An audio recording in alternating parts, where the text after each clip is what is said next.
Muchas gracias, Alma. Te agradezco también por ser muy puntual. Ahora vamos a pasar la palabra a Roberto para que haga la presentación de Colombia.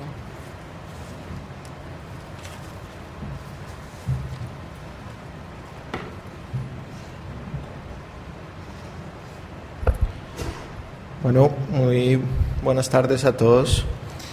Yo les voy a hacer una presentación sobre el rediseño del programa de transferencias condicionadas en Colombia, rediseño que ya se culminó y se va a implementar a partir del primer trimestre del próximo año. Estamos en proceso de inscripciones y lo que he querido hacer es adaptar pues todo el rediseño y todo el esfuerzo del cambio del programa al problema de la pobreza rural en Colombia, ¿sí?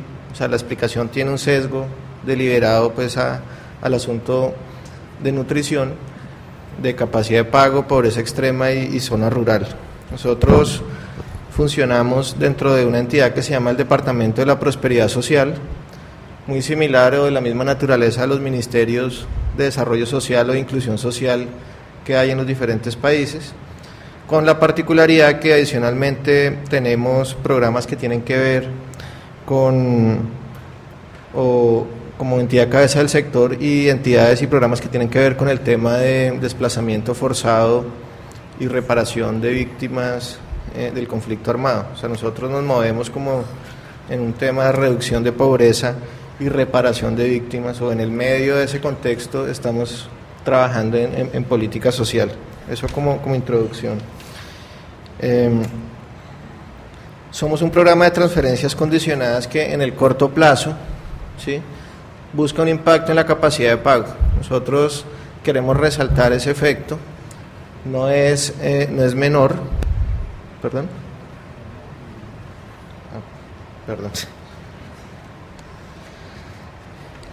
La escala del programa actual son 2 millones de familias, 2.100.000 familias.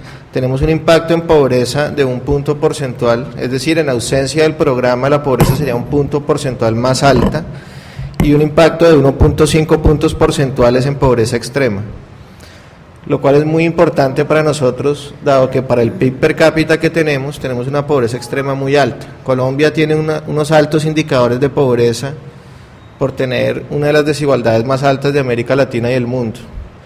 Parecen pequeños estos efectos, pero para nosotros son muy valiosos. En términos del coeficiente de Gini, tenemos un impacto de un poco más de medio punto, también muy valioso, dada la estabilidad que ha tenido el Gini en Colombia en los últimos 20 años. Si miramos la brecha de pobreza, el impacto es un poco más grande. La transferencia equivale al 34% del costo de la línea de pobreza extrema y al 15% de la línea de pobreza moderada. Pero nosotros somos una transferencia condicionada. En la reflexión que hicimos del rediseño, reafirmamos la naturaleza de ser una transferencia condicionada. La discusión en el rediseño de estos programas, y lo recoge un poco Santiago Levy en su libro sobre los 10 años de oportunidades, es que algunos programas tienden a aceptar que son o forman parte de una política de ingreso de renta básica y se desprenden de los compromisos, y otros en los que persistimos porque el programa sea condicionado, es decir, perseguimos impactos en otras dimensiones de calidad de vida y además queremos trabajar en función de eso. Poner la condición implica tener un sistema de operación muy complejo, asumir unos costos operativos muy grandes frente a la convicción de que queremos tener impactos en calidad de vida más allá del alivio de la capacidad de pago. En el caso de nutrición, ya tenemos evaluaciones de impacto, y vale la pena decir que este programa, que tiene 10 años de historia en Colombia, de alguna manera funda una disciplina de la evaluación de impacto en Colombia. Nosotros tenemos evaluaciones de impacto, 3 grandes evaluaciones de impacto, desde que se implementó el programa hasta la última que se presentó este año. Ya tenemos resultados de impacto de los niños y las familias que han estado en el programa durante 10 años. Entonces, por ejemplo, vemos un aumento en la estatura de 1.3 centímetros para los niños y niñas de 9 años y de 1.5 para los niños y niñas de 12 años en la zona rural. Es decir, los beneficiarios de Familias en Acción son 1.3 centímetros más altos que los no beneficiarios, similares, en el momento en el que arranca el programa, ¿sí? Es decir, frente al grupo control. Una reducción del 6 puntos porcentuales en el retraso en crecimiento o desnutrición crónica, tanto en el grupo de 9 a 15 años como en el de 9 a 12 años en la zona rural. También, si calculamos el índice de seguridad alimentaria de la OPS, nosotros vemos que existe una reducción de 23% en inseguridad alimentaria para los hogares de la zona rural. En general, vemos que se ha mejorado, y esto sí, el último punto es sobre estudios cualitativos, vemos que se ha mejorado el conocimiento acerca de la nutrición, su importancia y cómo lograrla mediante prácticas cotidianas. Sin embargo, persisten ideas que asocian el hambre con la desnutrición y se privilegia más el hecho de estar gordo que el estar bien alimentado.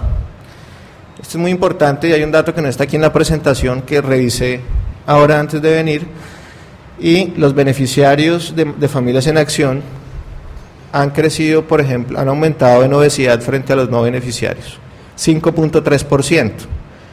Hay resultados positivos y este es un resultado negativo que debería poder ser trabajado, ¿sí?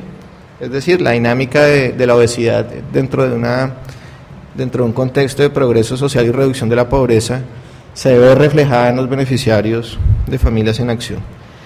Esos impactos, y no puse los de educación para concentrarme y tener foco en la presentación, esos impactos nos llevan a nosotros a mantener el programa en Colombia. Después de la reflexión que hicimos frente a todas estas evaluaciones, la conclusión es que el programa sirve, el programa funciona, el programa tiene impacto sobre la capacidad de pago, sobre la nutrición y sobre la educación, pero lo queremos rediseñar.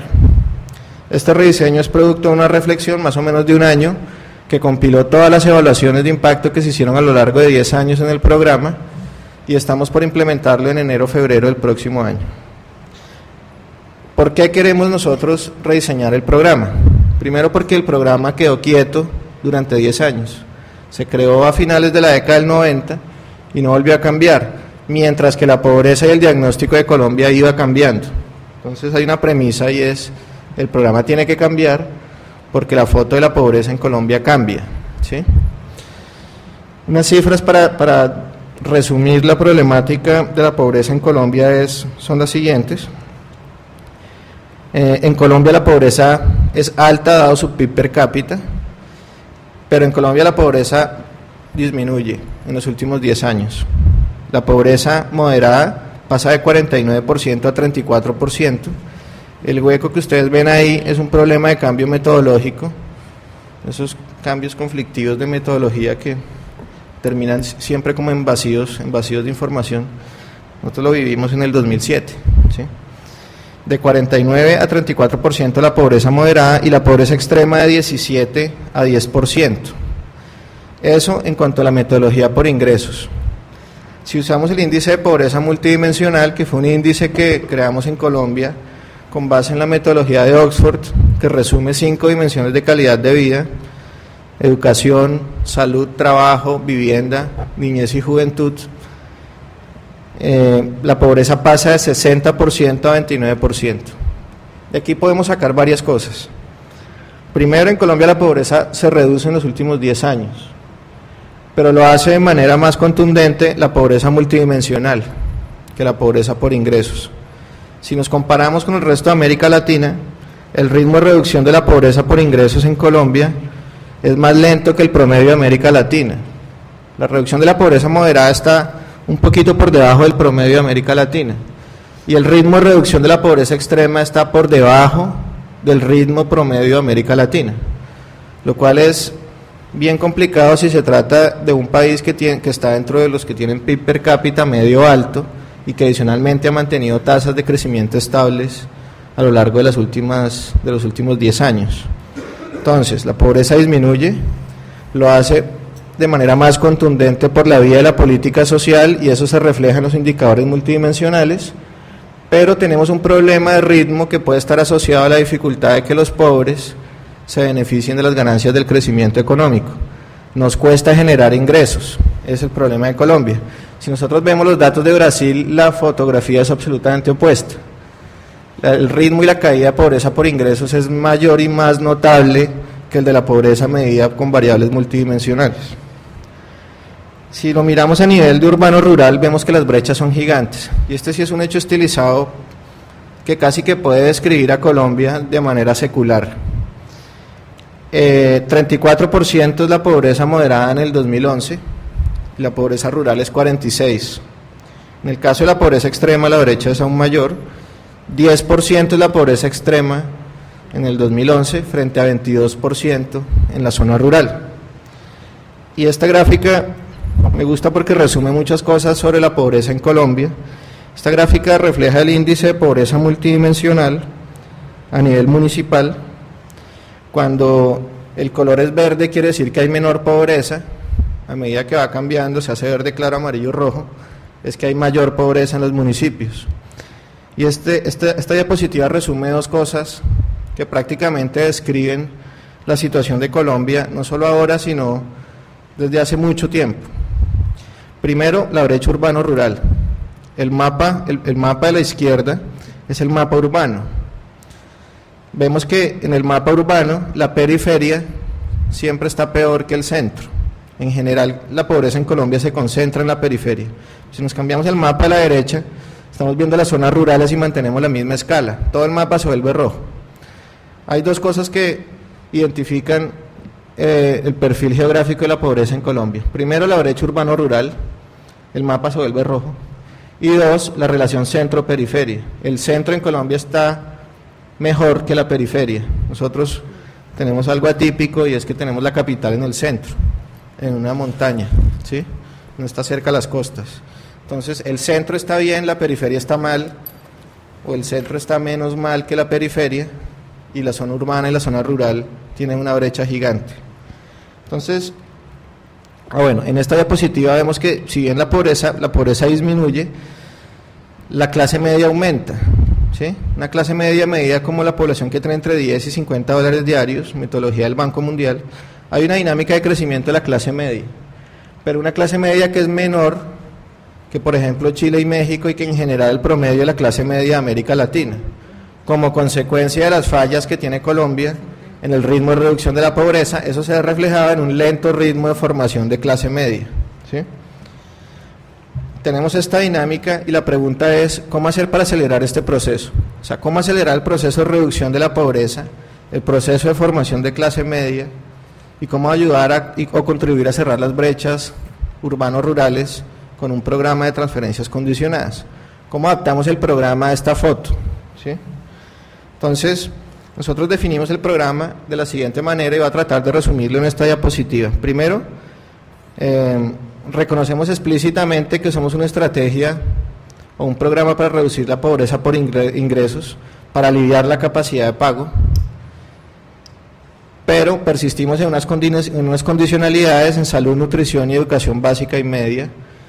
Vamos a hacer más condicionalidades, vamos a ponerle más compromisos a los hogares, pero al mismo tiempo vamos a generar más incentivos.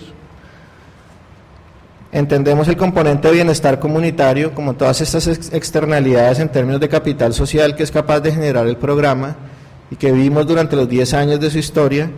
Queremos formalizar ese componente, queremos utilizarlo de manera tan protagónica como la transferencia misma, ¿sí? Incluimos un componente de jóvenes dirigido a acelerar la formación de la clase media, que opera en los 40 municipios más grandes y lo que busca es incentivar el estudio de educación técnica y tecnológica, ¿sí? Nosotros nos dimos cuenta que hemos tenido resultados muy importantes de llevar a los jóvenes hasta el grado 11, pero una vez llegan al grado 11, el 27% cae en la inactividad y el 42% en un empleo precario. No tiene ningún sentido el esfuerzo, se pierde, se desacumula apenas llegan al grado 11. Nosotros creamos un programa de transferencias condicionadas que acompaña al joven y que permite el enganche de la educación básica y media a la educación superior, ¿sí? En un esfuerzo con las entidades que están asociadas, entidades públicas que están asociadas a esta oferta. Inicialmente como una estrategia urbana en los 40 principales municipios, porque necesitamos oferta de educación técnica y tecnológica, y una serie de estrategias prioritarias, porque el programa puede servir o es un instrumento para las estrategias prioritarias de política social. transferencias condicionadas para población en situación de discapacidad, como mecanismo para prevenir el embarazo adolescente, como mecanismo para mejorar la calidad de la nutrición y la seguridad alimentaria, y como mecanismo para prevenir el trabajo infantil. Esas estrategias prioritarias en este momento están en calidad de pilotos. Nosotros vamos a arrancar el próximo año con el componente básico hasta Jóvenes en Acción y vamos a manejar una serie de pilotos o estrategias prioritarias. En lo que quiero concentrarme, sobre todo en el rediseño, es en esta parte de Más Familias en Acción. Se llama el nuevo programa Diferenciado Geográficamente. Nosotros quisimos adaptar el programa a la nueva foto de la pobreza, a la foto de la pobreza en Colombia. Generamos 4 grupos de intervención, donde el primer grupo es la capital, el segundo grupo son las siguientes ciudades capitales, el tercer grupo son los municipios que tienen pobreza inferior al 70%, que no son capitales, y en el cuarto grupo los que tienen una pobreza mayor al 70%. El cuarto grupo es el más pobre y el que tiene mayor componente de ruralidad, ¿sí? Nosotros podemos ver la escala de 1 a 4 como se vuelve más pobre, pero al mismo tiempo se vuelve más rural. Este es el mapa que se desprende de esa diferenciación geográfica. El grupo 4 es el verde, a donde se concentran las zonas pobres y las zonas rurales. Voy a pasar esto rápido. Esto simplemente son las diferenciaciones de pago en nutrición y salud por grupo, pero lo que quiero mostrarles es lo siguiente. En promedio, el grupo 1 recibía en el programa inicial, o sea, en el modelo viejo, el pago es de 95%, de 95.000 pesos. Poco más, pues podemos decir $50. En el grupo 1 disminuye en 5%, o sea, en Bogotá, el pago del programa, y en el grupo 4, 32%. Queremos lograr una progresividad en términos de los grupos y las intervenciones geográficas. Si nosotros analizamos el ingreso, vemos que el promedio de ingreso per cápita frente a la proyección de transferencia del municipio nos dice que las familias de Bogotá perciben 2 veces el ingreso per cápita de los de categoría 4, ¿sí? Entonces aquí entramos en una discusión si le damos más plata a las grandes ciudades porque el costo de vida es más alto, o le damos más recursos a los municipios más pobres porque necesitan más recursos. Una discusión entre costo de vida, eficiencia y progresividad. Nosotros nos inclinamos por la de progresividad con esto. Es que finalmente en las grandes ciudades el ingreso es casi el doble que el de los del grupo 4 y adicionalmente hay fuentes de ingreso complementarias y adicionalmente está demostrado que el impacto de las transferencias condicionadas es menor en las grandes ciudades que en la zona rural. Entonces optamos por una solución progresiva en la que le vamos a dar más recursos a los municipios más pobres y más rurales. Entonces, por ejemplo, el ingreso aumenta 13.3 en los municipios del grupo 4. Si los dividimos en urbano-rural, en la ruralidad el ingreso va a aumentar 13% por concepto de la transferencia. Adicionalmente, rectificamos la cobertura del programa, nos vamos a quedar con 2.6 millones de beneficiarios, con cerca de 300.000 beneficiarios en una franja de transición, los que están saliendo de la pobreza. Pues no los vamos a sacar inmediatamente, sino que van a estar ahí 2 años más. El tamaño óptimo creemos que es 2.3 millones. Estos 2.3 millones distribuidos en un mapa que busca parecerse a ese mapa de la pobreza en Colombia de centro-periferia. Esta es la cobertura actual y esta es la cobertura que estamos persiguiendo, concentrada en la periferia. Nosotros desmontamos el programa anterior, volvemos a hacer inscripciones y generamos una concentración en la periferia, en los municipios más pobres y más rurales. Al final, nosotros tenemos un incremento en coberturas en la zona rural del 70%, ¿sí? Entonces el programa se vuelve progresivo y el programa se vuelve rural, ¿sí? Es decir, nos volcamos hacia donde están los hogares más pobres. Antes hubo una restricción tecnológica para la entrega del incentivo que hizo que las coberturas se concentraran en las cabeceras municipales. Superada esa restricción tecnológica, nosotros optamos por una decisión progresiva en términos del monto y en términos de la cobertura. Este seminario es muy importante para nosotros, puesto que el programa deja de ser mayoritariamente urbano y se vuelve mayoritariamente rural, ¿sí? Al menos en términos relativos. La población en Colombia, la distribución es 60% urbana, 40% rural, pero la cobertura se va a cargar hacia la zona rural y más pobre. Tenemos un piloto, voy a decirlo muy rápido, ¿qué podemos hacer más allá de entregar la transferencia condicionada? Queremos meternos con la forma en la que se utiliza esa transferencia. Actualmente entregamos el incentivo únicamente con controles de crecimiento y desarrollo, pero no sabemos los hogares en qué se están gastando esos recursos. Podemos hacer un piloto para promover mejores prácticas del gasto en alimentos, ¿sí? Por un lado, estamos trabajando en eso, pero por otro lado estamos empalmando el programa con la oferta de centros de desarrollo integral infantil. Digamos que paralelamente a este nuevo programa está la nueva estrategia de atención a la primera infancia, donde se están creando centros de desarrollo integral que implican una disciplina en términos de la nutrición de los niños. Los centros de desarrollo integral van a garantizar el 70% de los requerimientos nutricionales de los niños. El 30% va a ser responsabilidad del cuidado parental. La pregunta que nos estamos haciendo y por donde estamos trabajando en el programa es, ¿cómo hacemos para que el programa maximice los requerimientos nutricionales que son responsabilidad del cuidado parental? ¿Sí? ¿Cómo hacemos que el programa sirva para mejorar las prácticas de gasto en alimentos en el cuidado parental y así, sumado al 70% del cuidado institucional, tener una nutrición completa para los menores? Eso es en esencia lo que estamos proponiendo. Muchas gracias.